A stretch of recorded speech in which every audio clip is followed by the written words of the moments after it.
just talk stuff and repeat stuff. I'm living this stuff. And you can thank me for covering your astro. Leading out loud. Leading out loud. We're leading out loud.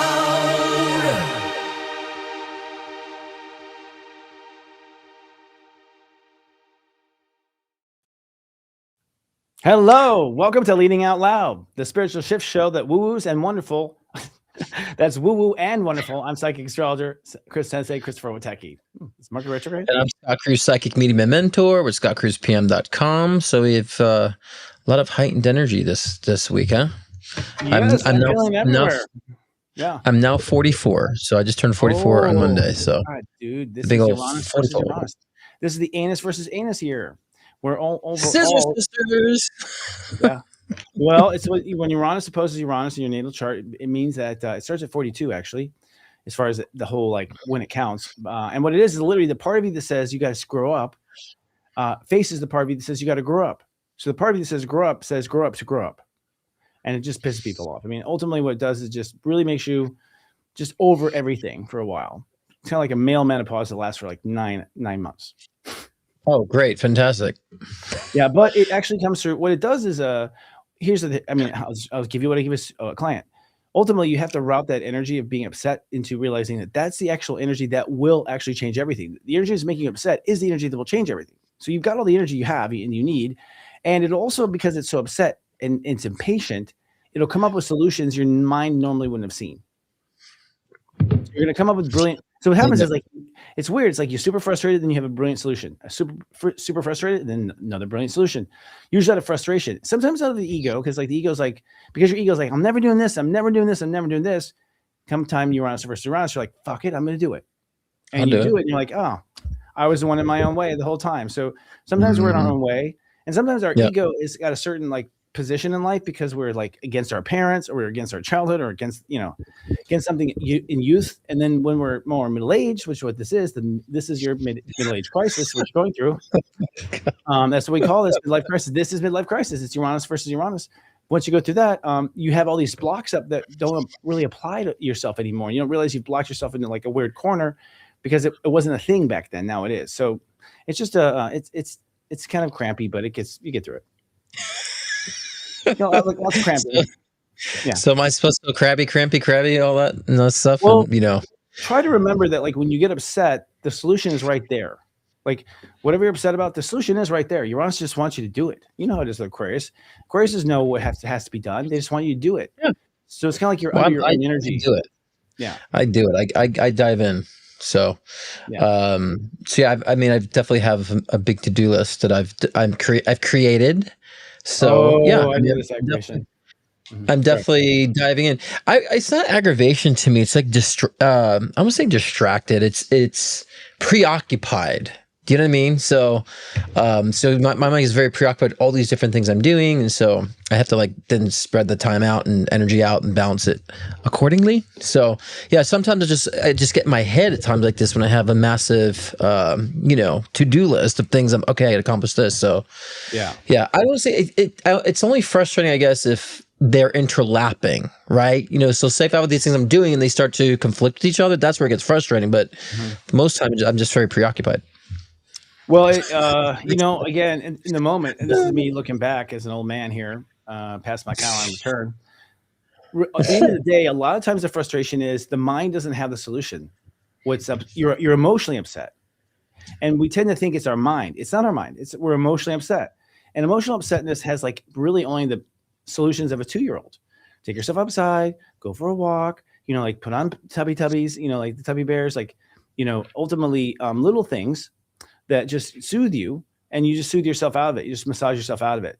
After a while, you just start going on auto massage. But I mean, I think at that time I was carrying, balls in my hand, and I was like all these, the squishy balls, like all these things that, because I just could not. I'm a very aggro person, anyways, and I just could not. I am. I have tons of energy, tons. Yeah, me too. And so it has to get out. It has to get out. I go crazy. I mean, to me, being tied down and not being able to move would be the worst torture in the world. I don't know how I would do it. Oh yeah, I mean, totally. I mean, that's just calm down. That's Aqua's too. Like we need to like be busy, and so yeah, I just find myself like very preoccupied. So I think that it's like having the multitasking energy, and then like kind of getting upset that I'm multitasking. It's like I just wish to focus on one, and But I feel like at the same time, it's like everything kind of comes together when I know that I'm like working on other things at the same time is a parallel, and so I know at some point they're all going to interject and like, oh, I'm glad I did it all at the same time because now it's all commingling, so to speak. So yeah, you're being pushed out of your comfort zones. But a lot of times there's innovation there, and sometimes it's because things are meant to crash. So, for instance, I've had a car pileup, and I have things like the pep talk is late, and the pep talk is late because I've had a car pileup, and it doesn't matter. People are like, woo! They're just like, woo! Sound the alarm, and it's like, and when you're there, it's like, you realize, what, whatever's going to happen is going to happen. If someone is just that's it, their final straw, then that's their final straw. Like I just realized I surrender. I guess the answer is you surrender to it, and you see where it takes you. And I found that it usually took me to a better place. A lot of times, someone leaves and needs to leave. They're always complaining. Someone that sometimes I learned that I should have done this. I mean, a couple of times this week alone, I realized where I shouldn't have. And for me, it's like 7 steps before. It's like 7 steps before, like at the grocery store, should not have given that grandma a free reading. That was it. to the whole day off, So yeah, and there's the more you do than you can do. There's more to do than you can do. Yeah. Sure. Yeah. And that's what I was that's what I was saying actually a couple of weeks ago about like going into 2026 is like really find the priorities, right? Yeah. And like it's kind of whack-a-mole. You just kind of like whacking the shit out that doesn't need to be popping up all the time, So, and I think right now, like making the space for what needs to be, because a lot of times we are in loops and in the intellectual cycles and, thinking, well, I got to keep doing this. I got to keep, appeasing that person. It's like, no, that person actually needs to exit now. And so it's really shining a lot of that for all of us. But for me, it's like, I'm seeing the light on all this, like, cool shit that's going to be expanding. So I'm like, oh my gosh, I want to do it all. So that's kind of the predicament I'm in. So it's like overexcitement, but at the same time, really kind of well, that is part of it. Right now I'm dying to do film. Like I'm dying to shoot. I'm dying to write something. I've got something in my mind I want to write. It's like I've already obligated to writing a nonfiction book, so I can't write that book yet. It's like, oh, you just want so much. And a lot of times you look back and you go, why didn't so-and-so do this? Well, now I'm in their shoes. I'm like, because something had to go. Like sometimes sometimes it's going to be, something's not going to happen that you want to have happen. Something's going to get canceled. You don't want to have it canceled. And in the end, there's just only so much that can happen. That's it. In the story, What does I tell a lot of my clients? A lot of times we are psychic with a lot of things, like just individually. So I'm saying all because we have ideas doesn't mean it has to all be done now either. So if we become really good at mastering the idea of like, where is it placed on my trajectory? Then you realize that chapter is here. So therefore, cool, I don't need to stress about it now because that's there. And when we start like understanding how to align it all and how to like distinguish it in our trajectory, then we become more clear and we understand that there's a process to things, That's Sometimes life philosophy. Yeah, go ahead. Yeah, and sometimes life calls to like, for at least for me, like we got to get this all done now because in the long run, it's all going to connect together. That's where I'm at now. But for a lot of us, I tell a lot of my clients like, okay, you have that great idea, but that's next year, or that's 2 years down the road, not now. Oh, I feel so much better. It's like, yeah, it's because you're trying to encumber yourself with it all now, right? No, exactly. I was going to say that's what I call grill philosophy, which comes from grilling steak. If you had a steak that's going to be well done. It's got to go in one corner of the grill. You got steaks that can be rare. It's actually in the hot fire because it's going to be fast. There's a philosophy of how to cook in a lot of steaks. I've worked a lot of steakhouses. Those boys in the back kitchen, they're masters of it. Those steaks come out perfectly because they know each one has its own time and its thickness of it, all this other stuff. Ultimately, you have to have 1,000 things on the grill if you want to be successful. And so to me, it's like each child gets a little bit of attention. Most of them are growing slowly, and some have to go fast to fire because shit happens, money's gone, or business deal falls. Something happens you didn't expect, so suddenly you're like having to, on the fly change it. The trick is to get into the groove of cooking. That's I think the trick to enjoy the the karate action film kind of part of it, and to kind of get into the groove of it and try to be in it. But it's not easy because you have to be grounded to do that. But here's this interesting segue. This is a time where human beings have to perform. Period. Okay, guys, everyone has to perform. What you have been is not enough. That's called ascension. Ascension is that what you've been is not enough. It's going to go higher now. It doesn't matter you've done it this way for 30 years. It doesn't matter. And like Scott says, it's AI. All these things are offering new opportunities. As the person who's always been opportunist, who's done his best to find the best things. Now I see so many pieces of candy I want to like go taste and try and like play tools I want to play with. I'm overwhelmed in Toys R Us. I'm just like, oh my God, I hear what you're saying, Scott. Like there's so much I want to try. And I get kind of like, oh, I'm sitting here doing this stupid report. I want to do this. I'm the same way. I'm like, that's where AI will help. But the world actually, and what you're experiencing too is it's coming your birthday. So guys, whenever it's your pre-birthday, has your birthday has happened? No, it's coming up right 13. Okay. When it's your pre-birthday, no, second is happy birthday. Oh my God. I'm getting confused. No, I just February 13th. Beginning. Yeah. No, I'm getting confused. February 2nd. You're 13 degree, but February 13th. Degree. Yeah. Happy birthday, dude. Yeah. So there you go. That's Yes. the throw right there. When is your birthday? When it's your birthday period, you are basically the sun is coming back to where it was, and it's going to go, and then it slingshots forward. So there's like your life slows down before the birthday and then speeds up after the birthday. And it's literally a time crunch thing. And so before the birthday, it slows down almost like a car accident where you're like looking at your life and all the shit that sucks.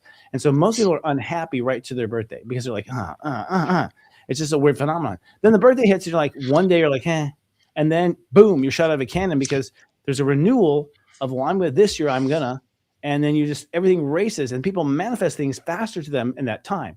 Now, on top of that, I'll just say with the planets, I'll skip to the planets part now.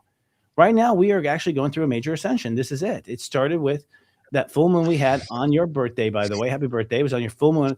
It's a full moon in Leo at 13 degrees on your birthday. And that ultimately was a kind of a titty twister from the universe saying, hey, are you going to be happy or what? And people felt that way. Now, I know people who died. My family, we had death in our family. We had someone who I thought would be married break up. We just had major wow, little wows, but all in each case you could tell, the even person who passed away, this relative, I hadn't seen her in her heart in a long time. She was not happy. So it's like not a surprise, what happened, but still it's kind of a pain. And then what happens is from that full moon, we start to accelerate. So we have a solar eclipse coming at 28 degrees of Aquarius. This 20-degree solar eclipse is gigantic because it's a huge investment of high vibration. 28 is the highest degree you can go to. 29 is chaos. You don't want to go there. That you can build the society with. 28 is the building of society. And Aquarius is the sign of society. And so a 28-degree solar eclipse in society means that's the reboot. That's okay, let's go ahead and upgrade. So we're feeling the upgrade. Then the upgrade will happen by the end of August. By August, I argue 5D is available. Well, I always say, we have to break down and break through, right? The very cliche bumper sticker, right? So we've done a lot of the breaking down. So we're going to see a lot of things fully break down and kind of like where the foundation is now, like kind of ground zero, so to speak. So, and we've been doing that. And I've been saying for a while that, we've been in the trial and tribulation period since 2019. And now we associate the, book of Revelation as far as the rapture and so forth with ascension. And to me, the rapture is that when we evolve from 3D to 5D, and there's always a trial and tribulation period before that process, and those who don't evolve their perspective will be left behind, so to speak, which means that we trampled on by AI, or they won't be able to survive in the new world, so to speak, right? So that's why it's important that we are evolving and ascending. But this is a period now where that cycle begins of that full breakdown, the ground zero, the rebuilding, the restructuring, the revolutionary period, right? Because we just came out of them, or actually in betwixt the tribulation phase, and so we have to start identifying what that means individually, but also how that contributes collectively too, because I think so many people are just so focused on their own life, and we have to understand what is the ripple effect of our lives with other people around us, and how's that affecting people, in the long run. So we have to start thinking more collectively now more than ever. Enough of this me crap. Yes, we have to do self-love. Yes, we have to attend to the self first, but that true self-love energy, as we always say, turns into, I want to share it. I want to express it. I want to expand it. And so this is where we need to really be at right now. Well, that's what we're talking. It's very timely you say that because, first of all, it's a self-love episode. I don't know if you know that. We're talking self-love today. And yes, I forgot. But secondly, that was a brilliant script personally. And then secondly, we are at that point. Actually, this Aquarius, Pluto's at step 3, which Pluto's the final line. But the full moon was at 13. The breakdown of the full moon, wherever God puts a full moon, that's where we're breaking down, which means that's where we're going to regrow. We're going to grow back. So we're going to grow back. We break down on your birthday, just as you are breaking down here. I'm kidding. You're doing great. But we break down on your birthday. It means we're breaking down 13. That means our daily life is, in fact, breaking down. 2 years ago, it was inner self. So basically, to your credit, the self-love thing, you're late, people. We told you 2 years ago to do this, and now you're late. That's what it is. because we got to move on to society now. We got to move on to society. Yeah. So you have all the people who do the work, hey, we told you, listen to us. We know what I think what happens though, for a lot of people, they won't get off their ass and help themselves until they see their light breaking down. So for most people, they don't get to the inner work until God is already cueing the day-to-day work. And that's what's being cued this year. Day-to-day life has got to be better. Now, here's what's going to break down. The big national level is going to break down while actually we have the middle class consciousness really developing themselves back up. So it's an interesting transformation as we're watching it unfold. Well, yeah. And I want to interject with that too, because I think a lot of people have slowed their progress on self-love because the poor definition of what self-love means. Well, people think we're just going basically saying, oh, I need self-love. I need to pamper myself and go to spa. It's like, that might be an expression of self-love, but how about the fact that you have to stand up for yourself more? How about the fact that you have to, keep your space clear and set, proper boundaries for yourself? That's self-love too. How about the fact that you should be expressing those things that you're afraid to express because that's part of your soul, soul's voice in a sense, right? So there's all these different parameters that equal self-love that many people just thought is like, I just have to pamper myself and just like be happy that I'm overweight or be happy that the bad things. It's like, no, being self-love doesn't mean you're embracing the bad. It just means that you're accepted for what it is, but you're evolving and growing from it, And so I see so many people just had a bad definition of self-love, which is why they never accomplished it or they haven't gotten so far in their progression with self-love, That's right. So and that's what today's episode's about. Good lead. I keep forgetting that. That's a brilliant lead in, actually. You gave us the lead in. That's what we're going to talk about. It was not intentional, Christopher. I'm telling you, that was not intentional. I swear. No, your higher self is definitely dialed in. Or was it? Right. Well, I'll tell you, self-love is going to be the name for a lot of people on the Epstein list. I mean, we have quite a headline this week. You guys, I feel like everyone, honestly, here's the thing, y'all, here it goes. People said, what's coming up? Here, it's starting now. Okay, it is absolutely starting. This is it. This is the fabric unraveling of the sweater. And if you did a lot of self-love work in the last 2 years, you'll remain calm. If you did not do self-love work, you will not remain calm because you are seeing crazy in the world and it's reminding you of the crazy on the inside. And so if you feel so crazy on the inside and you see the crazy in the world, you're going to be really upset at what you see because you're seeing yourself you're seeing versions of yourself.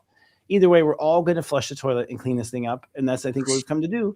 You talk about reconstruction. I agree, but this is not the part yet. This is the This is the sit back, brew some tea and watch the buildings fall, for a minute, because they're going to. Right. I think just leveling. We're like leveling out ground zero. Right. That's kind of what's happening. That's the cycle. That's 2026 is a cycle. But like we're just now almost like ground zero. We got to level it out now.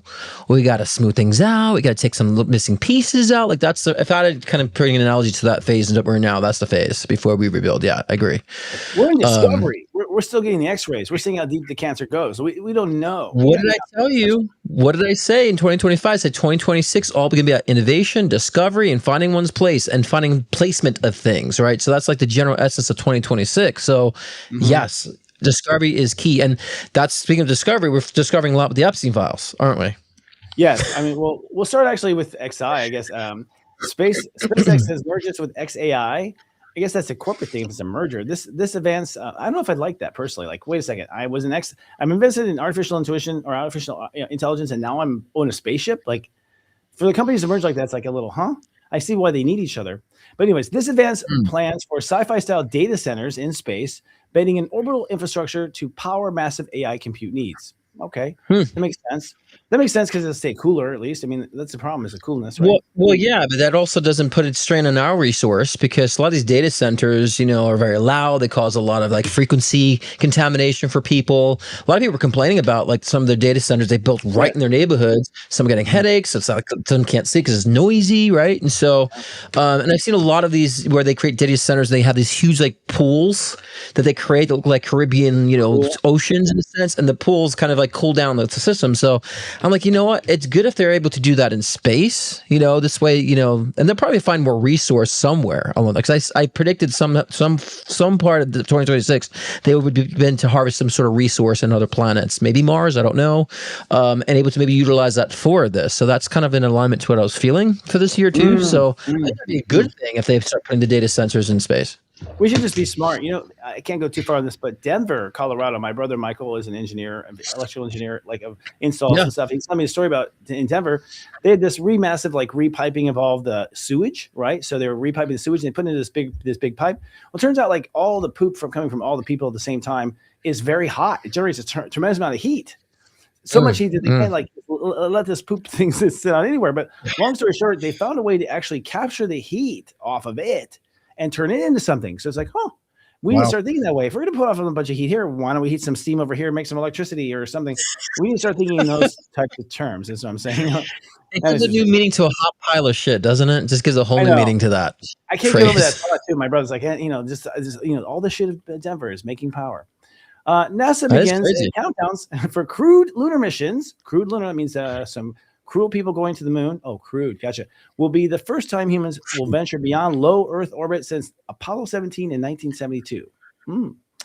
That's us right there too. It's like, okay. We were like on our way to the moon. I mean, any comments on that psychically? I mean, I felt like there's going to be a lot of outer space, NASA, type of, I would say, experiments this year. I predicted for last year for this year, so I'm not surprised they're going to be diving to that venture. I do definitely feel like they want to kind of have more contact with Mars somehow, and also with the moon. So I feel like there might be a lot of those types of interests and intentions this year. So I'm not surprised. Beyond the low Earth and going further out and see what's in these other planets. So I feel like when was the last time we went on the moon? We have so much better technology now, but we haven't been able to go back. So it's like something smells fishy there. Something smells like a hot pile of shit there, right? So I think this year we might start recognizing we can do more than what we thought we can. And so there'll be a lot more discovery in that avenue. So yeah, I'm not surprised to be venturing further out. I think it's an alibi for NASA and their secret space program. Like they're just like, yeah, exactly right. This is how far we got. We're just like gonna get, it's like whatever. Apparently, an iPhone computer is more powerful than the original computer on the Apollo. So it's like, okay, so you haven't been able to beat an iPhone the entire time. We'll just see. The Minnesota crisis update continues. ICE continues to lay siege to Minneapolis. Protests continue and spread nationwide in regard to this. Yeah, we've talked about that last week, but it's just part of what seems to be happening. Every state seems to be having something like this, y'all. I don't want to make you feel picked on at all, Minnesota, but geez, it seems like all of us have had one big thing like this happen to us. Yeah, well, I think the administration has called for them to now to remove the troops from Minnesota now. So I think now they're pulling back. So it's like there's been this back and forth consistently, and obviously it's political, obviously. But there's no one else to pull. Like it wasn't. They were under siege. They were looking for illegal immigrants, right? That was the whole reason they were there. Right? Yeah, it wasn't policemen. Yeah.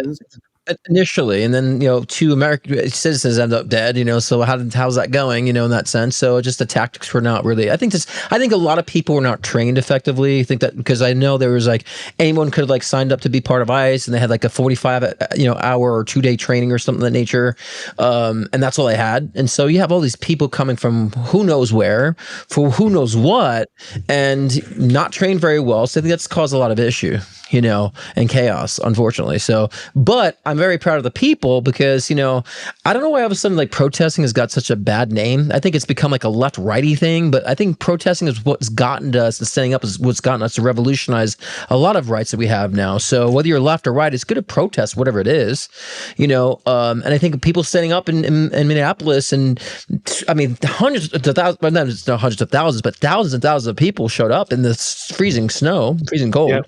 Yep. And it's because of their voices. They're like, okay, well, let's take some troops out. So it definitely does make a lot of change, and we at least stand up, because then they start recognizing, holy shit, we have all these people that are upset, and it's this little tiny government. It does freak them out a little bit, when we have all these people revolting.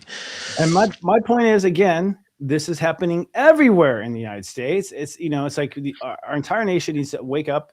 And so when LA was going through it, was Minnesota worried about them? Maybe, maybe not. Like the point is, we all need to care about each other. And this happens in LA every day. This happens in New York every day. What's happening, y'all, in Minnesota happens everywhere every day. We have a problem. Yeah. We have a problem. That's what I want to say. And I think it's Adderall. I think these officers. I'm serious. I think it's Adderall. Adderall, Adderall, part of it. Yeah, part of it. Yeah, it's an illegal drug. Yeah. All righty. So we just too much coffee. You better lay down and get that decaf. Okay, here we go. Bill and Hillary Clinton are scheduled to testify in the House Oversight Committee in regards to the Epstein ties.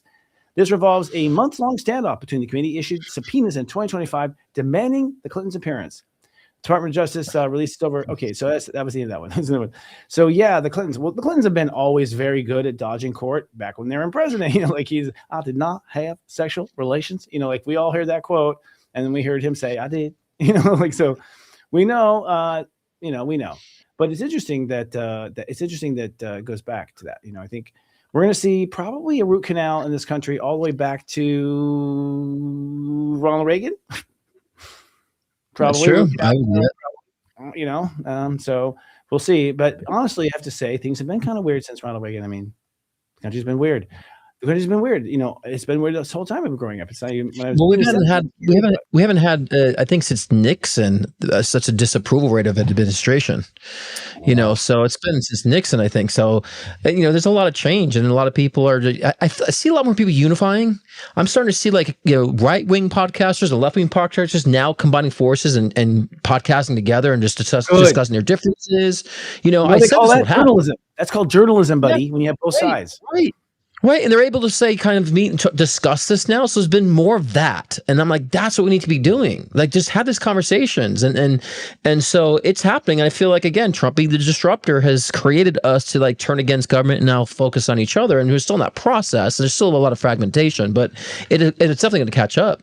But I'm not surprised that I've always said Clinton is attached to this, but not in the ways we think. For some reason, it's obvious to think oh yeah, he's the same, whatever. But and not that he's clean, but there's something that they're charging him that I don't think he is guilty of too. There's something I've always felt that he's not guilty of in relation. Sure. You know what I mean? Yeah. Could be her, right? Where's the guilt? I mean, the Obamas had a missing chef recently. That's only going there in Nantucket Island. The Clintons have stories around them like that too, missing people, missing this and. I went to high school in Arkansas while he was governor. Oh, they do out people, yeah. And when I went to high school in Arkansas, before I even knew who he was, in high school, these are Christians who love to gossip. They were saying there was rumors about our governor Clinton likes some young people, and he does a cocaine and all that sort of thing. Swear to God, that was rumor. Who's cocaine? Who's Bill Clinton? And what's cocaine about? And then find out he runs for president. I was like, wow. So y'all. The thing is, I don't know if you. This is a deep conversation we'll have, but I do feel like this. The universe is saying that things have got to go up. We've got to be happy. That's the mandate from the universe. We've got to be happier and have a higher joy. That means anything that is holding us down is going to come up like a pus. That said, let's roll the clip about Epstein. We have a clip here. This is a distraction. I mean, obviously, let's call it the obvious here. This is all distraction from the Epstein files. Let's just call it what it is. That's what this is about. At this point, we have to all say, forget conspiracy. Let's just all take a vote. Is it maybe a distraction, guys? I think we need to have a conversation. Do you guys think it's a distraction? If so, does someone want to write on the board what the distractions think can we organize a little bit? Just write on the board what we think they are. So this is what we're not. This is what we can do. This is what the forefathers did to form the country. The last time Pluto was. Yeah, my Pluto to Aquarius rant. So indeed, we were just funny. I was scratching my face. I'm like, wait a minute, it's not doing it on the screen. And then I realized I'm watching a playback. I was like, oh, it's freaked me out for a minute because I was scratching my face and I see it on the TV. Scott. You're you're in your roster. Now you're going down. You called it. I mean, you said it was distraction for Epstein. Could have been. I mean, it's literally in this last week that we had this release of the Epstein files. I mean, basically, and that was, of course, determined to do. But the Department of Justice releases over 3 million documents from Epstein files. And, we had said this is distraction, probably so. And some of the notable revelations include the following: that allegations of grotesque sexual misconduct and ritual abuse involving George Bush Sr. Not surprised. I've seen that man give a speech was like that to me. It was misconduct, ritual. It was abuse to me. I hated watching. I'm kidding.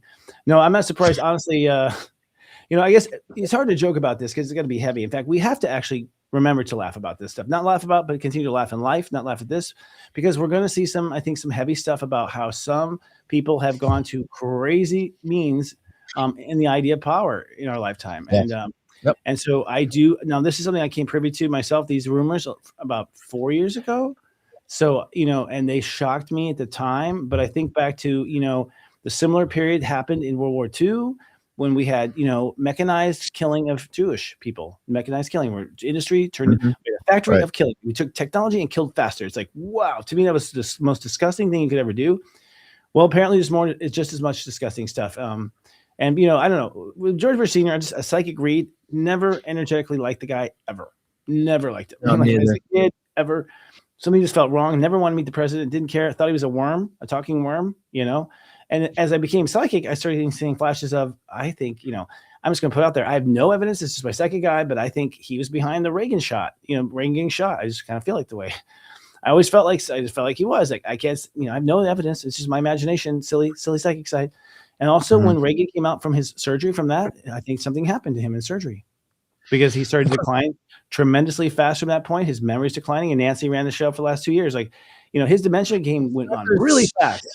Snipers don't come from regular citizens. That's governmental. And so, yes, I definitely feel like our government was behind, of course, the killing of that, in that era, and then we also have allegations that Bill Gates contracted HT from Russian prostitutes and asked Epstein for antibiotics for secretly administered to his wife. So there's that. So Bill Gates was actually being interviewed about this. He's like, yeah, I was not very smart to hang out with him. I regret hanging out with him. It's like, okay, you regret hanging out with him, but what did you do with him and what you guilty doing with him, right? So he's just trying to make it out. He just hung out with him, is innocently, and being entertained with Epstein. It's like, well, dude, come on, So yeah, I think that a lot of the fingers are pointing at people you wouldn't think. I think Deepak Chopra was another one. I wasn't surprised about that. When's the last time you asked a pimp for antibiotics? I mean, like what? It's like, you were a man of power. You were in Windows, so you can't get your doctor to write a script. But I didn't realize it was Dr. Jeffrey Epstein. So what does he have all these medications for, Mr. Epstein? And what does he have there that people are going to him for? Antibiotics and stuff. Doctors, blackmail doctors. So let me call on my blackmail doctors and I'll get some for you. The thing is, as far as the involving George Bush in misconduct, apparently what's happening is that there's a satanic thing going on underneath the seams here, guys. We should have to talk about it. And I don't feel like, I don't know, we'll see, it'll come out or whatever. That's the auspice of it. So it's weird rituals that go back to us before tribal stuff. Really, this is like tribal type of behavior. But with that, with Bill Gates, this man is a man who, wrote Windows and gave us Windows and then gave us virus software to kill the viruses that get into the Windows that he writes. It's like, he creates antibiotics and it seems like the viruses. That's what I always said. When I was a kid, I said, I feel like the people who are creating the antivirus software are the ones creating the viruses, So I knew that even then. I was like about that when they were doing that. Yeah. Totally. But but Gates was all about population control. I mean, he was like with the whole AIDS crisis in Africa, had his hands in that pot too. So I mean, he's obviously a dirty fellow, and I'm not surprised that he was, is being called out. But it's like I don't know why they're just allowing these people just to lie and just say, oh, I just was innocently hanging out with them. It's like, press them. Well, what were you doing? How did you not know like what he was, guilty for? Did you not know of this? We're going to find out more. I mean, psychically, I think this is just, they're laying out the first details. There's tape.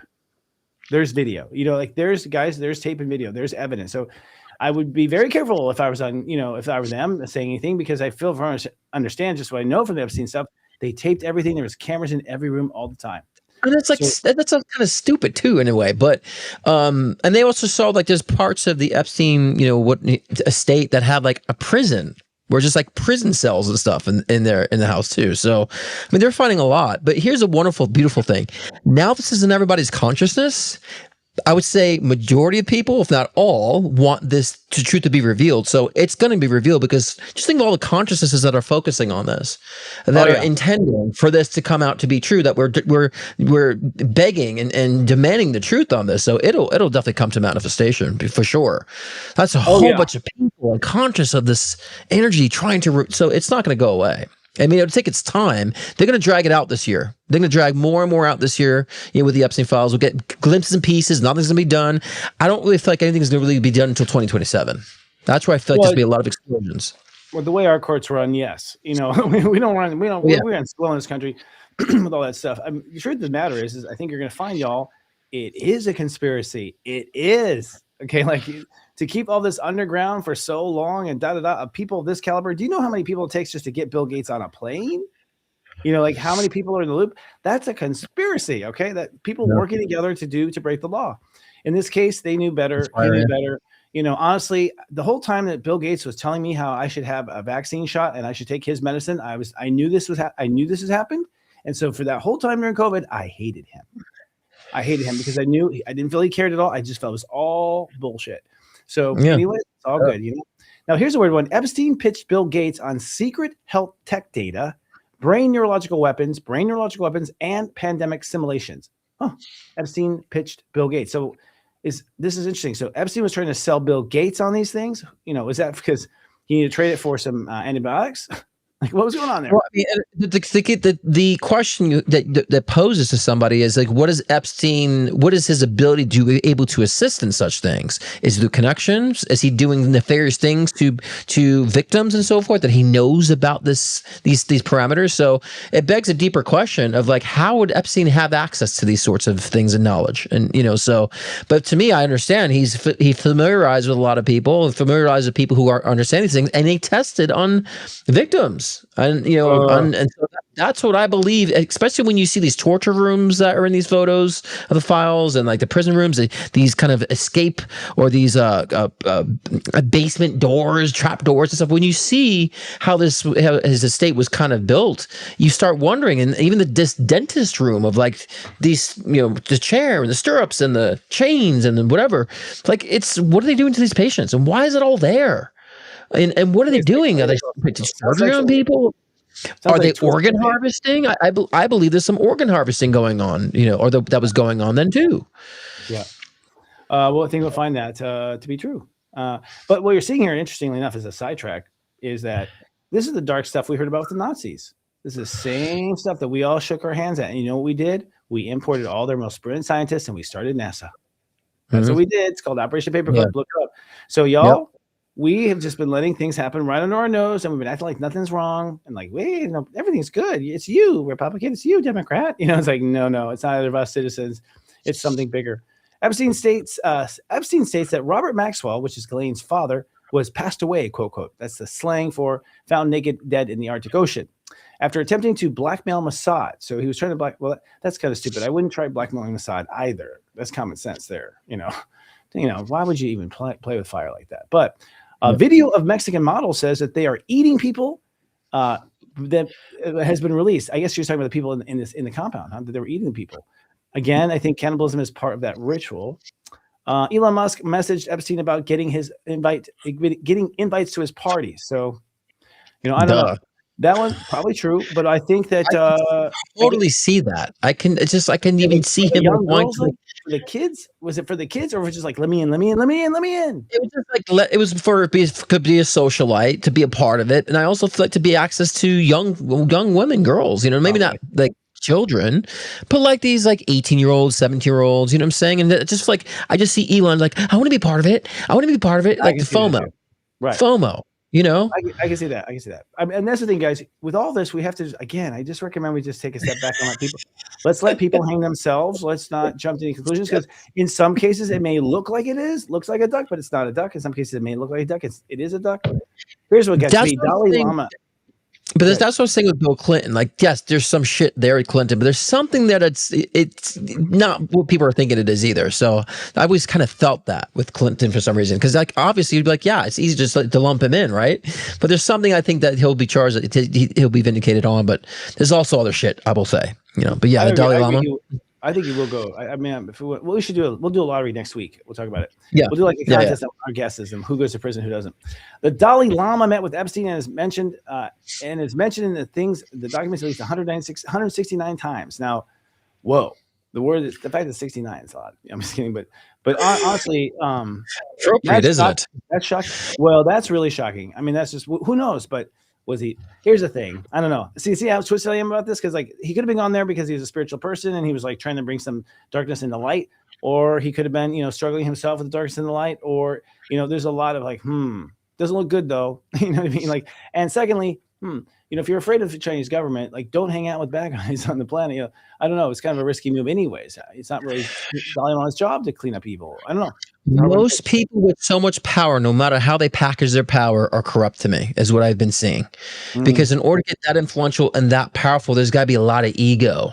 and a lot of drive for, either control, power, whatever the case is. And we find a lot of that. And so I'm not surprised with even Deepak Chopra, the next one. He appears in thousands of times, including emails, meeting notes, and all the Thousands of correspondence. times. Yes, Chopra and Epstein spending years after Epstein's 2008 conviction for soliciting prostitution from a minor. So I'm not surprised about Deepak Chopra either. When I used to see Deepak Chopra, I'm like, something's just so phony about this guy. Like, I always felt something off about him. Something like, just again, all presentation, no substance in a sense. And so, and I think when I saw him on Oprah, I'm like, of course, they're both part of that, So it just, to me, I'm not surprised by any of these names, to be honest with you. Deepak was always very sober. I just couldn't. I felt like I wasn't. I don't know. I felt like I didn't get it. Like I could never get what he's trying to get me to get. And I just felt like I just wasn't. I didn't get him. I tried to connect. I tried to like reach spiritual through him, but I just couldn't. He didn't lead me there. I can say that. Maybe it was because he had this other side. He's very cerebral. But the Dalai Lama is like in his heart. That's what confuses me. I'm like is that like that confuses me. And they say some of the darkest dark has lots of light in it because it's the light in the dark person that gets the kid to get in the car. It's the light in that person. So it's really gray that light is abused in order to facilitate dark. That's what happens. And that's why we're so confused about it. It's not as black and white as we think. These bad guys have good sides to them. They have good sides to them. We have to also understand too, like when we understand and master duality, then we get to a position in one of our incarnations where we do grotesque and negative things, and that's how we evolve. And so, we think spiritually, we think that we're gonna have to experience duality at some point in our existence, no matter what the essence is. So, and part of that, is understanding the connection of karmic journeys and understanding how to infiltrate certain karmic lessons with people and what your role is with that. And so, some people, again, you might look at it as being evil, and we might say it because we come from that part of evolution, not wanting that density. But I think some people who are very highly evolved do wrap themselves more into that density, as a way of understanding that duality. That's why these Illuminati people are always with the black and white. They understand duality. They master duality, good and bad. It's all one, right? So they understand that power. That's why they flaunt those symbology all over the place. And so, there's some truth to that, actually. I think, honestly, the truth is power. They say absolute power corrupts. Absolutely. Well, no. What I found is if you have someone who has a small ego, they think nothing of themselves. They think of themselves as a POS, and suddenly they win the lottery. Or suddenly they have power out of nowhere. So if someone who is never power hungry suddenly has power, they usually abuse it.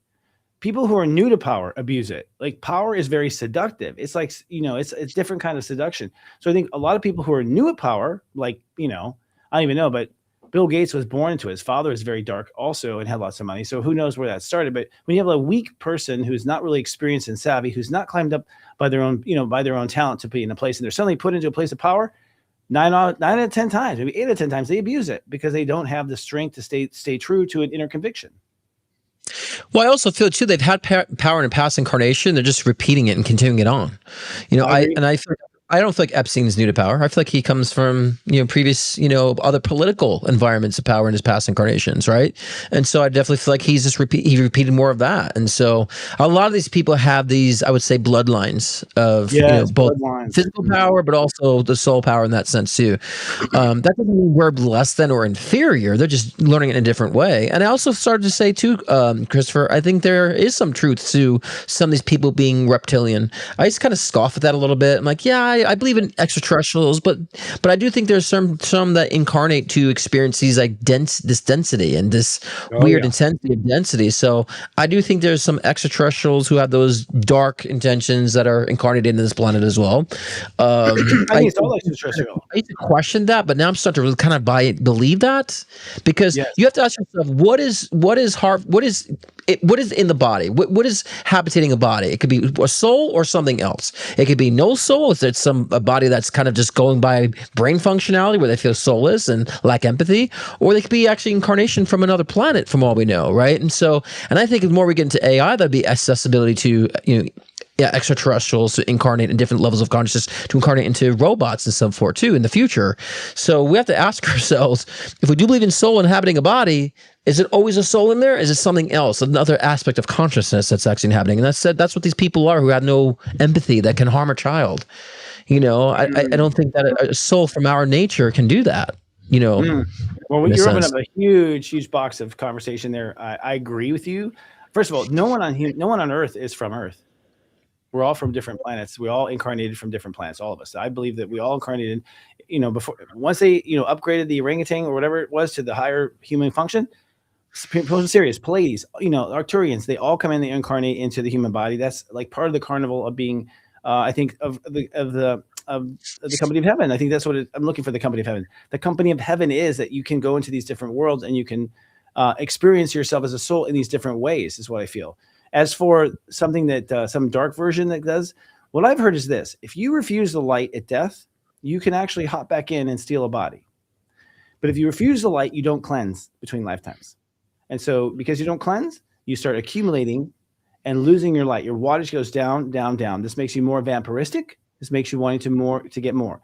And, so instead of going to the light, you refuse the light at death, you stick around and you talk some, guy and hitting on a girl in the bar using whispering inspiration. What a light is actually you choosing to want to evolve. If you don't want to choose to grow and evolve, that means that you have to reincarnate and repeat it again. If you don't choose that, then yes, you'll be very parasitic in your nature, and that will come into you're almost stuck in density. And a lot of these people are stuck in density, and so that's why they want to live forever, because they can't evolve, and to a certain degree. So that's why they're so hung up on the physical power and want to remain in the physical power. So when we rise above that, and that's kind of again the whole rapture analogy I was talking about earlier, when we rise above that, we go into 5D, then things become more accessible. We can manifest easier. Things become less tangible, right? Things become less fluid in the physical sense, right? We can teleport. We get to that level, right? And so, the more we can release and relax on the density, the more we can evolve and allow our planet to evolve too, and our experience of the planet to evolve. But a lot of people are just so stuck in density, and in order for us to evolve our species, they got to go. That's why we're breaking this all down, because they're stuck in density. They're keeping us bound in survival mode. And so we're trying to evolve out of that. So I think this is a wonderful period, actually. I think it's an exciting time to be alive, to be honest with you, and witness this evolution moving forward.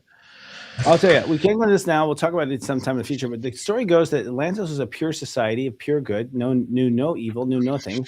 And it was ultimately an alien nation that started to corrupt the people. Yeah. And they started corrupting leaders. And so the leaders started to get addicted to actually the high of darkness. And so it became really, it's kind of like a chemical or drug addiction that they're, as we all know, if you, choke yourself while you're having a sexual climax, it's more intense. There's an intensity to death to some degree. There's an intensity of things dying. Alcohol itself is grain that's been rotting for a long time. It's dead grain. Like a lot of our highs come from that dark decomposition. Point is we have to learn to get high off of light and not decomposition. And this is, I think what you're seeing is two forms of species. I do think that the aliens are living underground, and I do think the big flood was to try to get rid of the aliens. Like all these have interesting theories are out there about our world history. But here it's coming down to it. The planet's going up to 5D. So I think what we see is these conspiracies, if you want to call them, are to keep people from wanting it, from doing it, to stay in the dark, to keep rotting, because there are people who want to get high off the rot. Well, and the thing is, we don't have to run away from the dark either. Some people can feed off that. We can fuel from it too. Mm-hmm. We have the darkness, and like we were talking about before about having anger and just use that to like propel us forward to be more excited, more passionate. That's what we're here to play. We're utilize. We're here to convert. We're here to be those magicians. We're here to be the alchemists in that way, saying, I'll take this darkness, but I'm going to fuel it into more of the lightness and more into the positive and more into expansion of myself. So that's what we should be doing instead of trying to avoid it. And a lot of, as I've always been vocal about these faux spiritual communities saying, like, just don't focus on the negative and just like put it under the rug. It's like, no, we can't do that. Let's use it and empower ourselves to convert it. Yeah. And that's what we're learning. As they're like trying to be succubuses on the physical, we're actually saying using that physical to propel us into more of the non-physical. And that's what 5D is. Agreed. And I keep again, the image of what that looks like for me in this evolution is getting so vivid, and what it looks like and the color schemes and the vibrancy of it. It's so vivid to me. It's so close. The artist in you can see it. It's close, is what I'm saying. Cloaked? It's close. It's close. Oh, yeah. It's here. I mean, the reason why all the poop is coming up, all the bubble and fluid coming out of the ground is because the light is pushing it. I mean, we're going higher. And the fact that we realize we're sad is because we're actually, you realize it. When you realize you're sad, you're realizing because you're going up. That's what, you realize you're feeling sick because you're going up. It's because you're moving that you feel sick. It's because it is moving, in fact. So don't worry, it's going to move. There's no way off of it. You're on this planet, you're going to go. We'll wrap up with this. We have a break. Several world leaders and high-profile individuals impacted on this whole Epstein thing include Former Israeli Prime Minister Ehud Barak, Prince Andrew, we knew that one already. Bill Clinton, we talked about Donald Trump, we've heard that as well. Larry Summers, the former head of the Treasury Department. Okay, interesting. Richard Branson, maybe that's the name virgin's kind of all over everything, isn't it? And Elon Musk. Huh. All right. Well, I know you have a brand that names everything, including Bubblegum Virgin. I think he's telling us something. Something he's right there. I'm just saying. That's what I'm saying. And we'll be right back after this. A Virgin commercial. If you're watching us on YouTube, please be kind and do subscribe to our YouTube channel at Serious Joy TV. Please click like on this video, and if you don't mind, hit the bell button so you're notified, so we collectively defeat the algorithm overlords. The Serious Joy Nonlinear TV network is simulcasting right now on many media affiliates, including Instagram, X.com, and Facebook, just to name a few.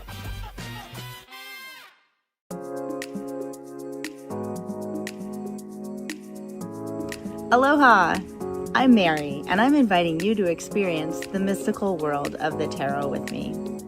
As a tree-hugging dirt worshiper, a retired wildlife biologist, and a sprite of the forest, my readings take you into the realms of elemental creativity to unearth a deeper awareness for those big decisions that you have in life.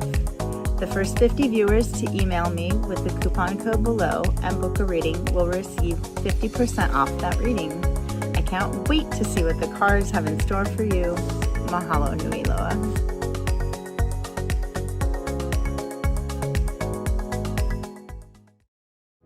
Are you ready to understand yourself better than ever before? Enlightened edutainment awaits inside the Serious Joy Vault.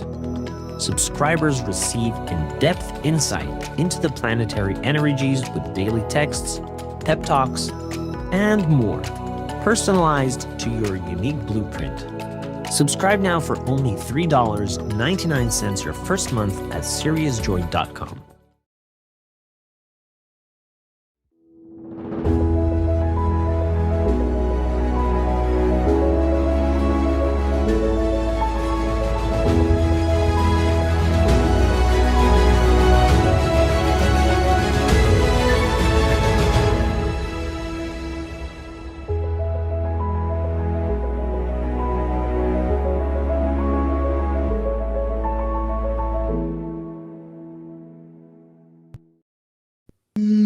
And we're back. LOL, leading out loud, Christopher Techie and Scott Cruz. All right. Well, we're just talking about how shit's hitting the fan, literally. I think, we'll usually do the astrology thing here and our predictions, but I think we kind of ate some of that time up. We should skip to our main topic. I'll just say astrologically, I already said it really earlier. We had that full moon that kicked our butt. And we totally did. We have another we have eclipse coming at 28 degrees Aquarius, and that's what this is. That eclipse is a huge energy to say we got to go to step 28, okay? And we're started breaking down at 13. That tells you right now the chasm that's about to happen. So self-love, the topic of the day. Self-love. The question is, what is self-love? What the hell is self-love? I want to say, though, I'm the first person I knew talking about it. I'll tell you that. I never heard it before I said it. Now, I'm sure I'm not the first person, but I wasn't hearing it. It's like a common thing now. It wasn't when I started. There's a crowd from my own soul, yeah, go ahead. Yeah, when I started my work too with my clients, it was all about, I was always writing about self-empowerment, and like you can't do anything without self-empowerment. That's the root of all, creation, inspiration, spiritual gifts is to self-empowerment. So and believe in the self. So yeah, it's always been my mission, but I agree. The mainstream, we're just really talking about like how to pacify, how to like focus on what you want, how to get what you want. It's been all about that, and that's not really what self-love is. And really discussing the elements of self-love, which is proper boundaries, allowing yourself to express without repression. So don't repress yourself and what you need. So again, self-love is allowing yourself to express, to purge in a sense, right? And also, like we said before, setting those boundaries, there's a fine line about what you should be letting in and be very conscious of that, and a lot of times people think that self-love is like what we were saying before in the beginning. I'm like, sometimes self-love is like stopping the gossip. Maybe just turn your ear off to gossip. Because do you need to hear that stuff? Do you want to participate and be a participant in those things and what goes on in those negative environments? So, again, being conscious to me is what's really what self-love is, conscious of self. Well, and wanting to attend. I feel that self-love ultimately is the foundation of 5D but we look at it. The reason why we're calling it self-love right now is because we had a time in our history where we were told to give it away. We were told by these spiritual entities or deities or whatever, the myths that came in the scriptures that were written by the men, frankly. I'm sure the actual original deities were telling us some cool stuff, but at the end of the day, you're supposed to love yourself first and be there for yourself first energetically before you start giving things away. And so we've been basically on this sacrificial lamb consciousness for a long time. And so we have to think of it as self-love. The best time is think about a time when you just had a blast. Can you remember a time when you had a blast? I mean, like such a blast with friends, laughing or something. Where you're in that state where you're just like having so much fun that you literally have a moment in yourself. And you're like, it's so great. This life is so great. I love being alive. And that one moment, and you say that to yourself, and that is self-love right there. That's it. That's 5D. That's how we wake up every day. That's how low we are. And you can probably think of 3 examples of times in your life where you go, so happy to be alive, like that, where you're so happy, you said it even. And that is where we're supposed to start the day. That's 5D to me. Self-love is what gets you there. And to me, self-love is a state of being. We have to always just be loving to ourselves, always be loving, always. It's in every little thing. The inner child is out, the smallest thing. And, when we see people who are happy, like Betty White, for instance, seemed like a happy woman. She seemed like a happy woman. She did. She was always joking. I see her behind the scenes stuff. She was always happy. And she was a Capricorn. I don't get it. But anyways, she was. And she was my master Capricorn. I'm kidding. But she seemed like she loved life. She loved herself. She loved everything. And she loved animals a lot. I mean, she really loved animals. She did. She's a huge animal lover. But self-love is also a choice. I don't want to hear people's like, oh, I just don't know how. I just can't. You're choosing to not love yourself. And you're choosing to love yourself. It is a choice. So, and what we need to be very conscious of is how are we choosing to do it? What are the definitions of what we choose to be defined as what self-love is? And is it really? Is it vapid? Is it deep? Is it really truly a desire deep down within? Or is it just some sort of a pacified desire to, pacify, your unresolved trauma? So these are things that I think we need to emphasize first before we dive into the self-love thing. Let's define what it really is. And so, yes, I agree. It really has to do with more of the internal love, which is always there. So you're choosing to look at it. But I would say we just have to be conscious in how we're participating in what we're already doing in our lives now. Are you putting love into your health, right? Because self-love is not so much like, I don't feel the love. I don't love myself. I said, well, you can't wait to feel love for yourself. Put love into yourself. Put love into how you choose your actions with your diet, with your health, with your well-being, right? Putting love into it is how you really kind of establish and maintain the momentum and sustainability of self-love and the consistency. Because so many people just think it's just hard for me to love myself. Like, well, put love in it. Stop trying to you have to use love to love. That's a good point, and I agree. And I think it's in the response. Like, for instance, I had just today, I have to go to the doctor. And so it's like, do I go to the doctor or do I do this particular recording? Now, if I'm in that recording, everyone's gonna be mad. Everyone's gonna think I'm sloughing off. And so what's the self-love? Is the self-love giving myself out of being in trouble? Or is the self-love going to the doctor first? Which is the self-love? That's a complicated answer. The answer is going to the doctor first, pissing off everybody. So a lot of times self-love means that people see you as selfish or whatever. I mean, I'm not saying for this show that would happen, but sometimes people see you actually don't love yourself because you're afraid of not being loved by others. You're afraid of other people's love. And of course, being afraid of the supply of other people's love is because you're starving for love yourself in the first place. So it's in those moments of response, I think, is the most powerful change. You want to change self-love? It's a response to yourself, and it's an inside job. It has nothing to do with anything out of the world. Nothing. And people in my lives who are struggling or trying to understand or adapt to self-love and being in that momentum, I'm very patient with them. I understand they're going to disappoint, so of course don't get disappointed. I understand they're not going to hold to the word. I understand this thing's going to be kind of rocky, but I understand the process, and I'm just there to support them in their journey of understanding that it's okay to be in self-love. And I want to be one of those people. It's like, don't worry about it. I know where you're at. Because they're doing the work. If they're not doing the work, then forget about it. They're going to be held to accountability. But those who are doing the work, I'm very patient on. I'm very understanding because I know what it was like to get myself to get into that position and understand the extreme dichotomy of self-love and being all about others or having the surface love and all that stuff. I understand what it's like to try to find that balance. It's difficult, and then to want to people please, right? And then you can't people please. And then it takes a long time to find that new footing with that, right? So I always say to those of us who are in self-love, we need to be very patient with those people who are, but not patient with those who are not. And we have to understand the differences too. That's how we self-love ourselves as well. So I can't be giving myself to these people who are taking advantage, who are not doing the work. So no, I'm setting my boundary. That's how we could also self-love to those who are finding or not finding self-love, you know. As far as giving, what I learned with giving this week in the last 2 weeks, actually, because this is my big thing, is I don't love myself first, and I love myself when I do good things. I love myself when I achieve. I love myself when I succeed. So I'm a self-love, I don't know what I am, terrorist. I've got myself under hostage. I won't let myself unless these things happen or these things happen. It's a way of motivating myself, a lack of self-love, and depriving myself of self-love. That's what I found.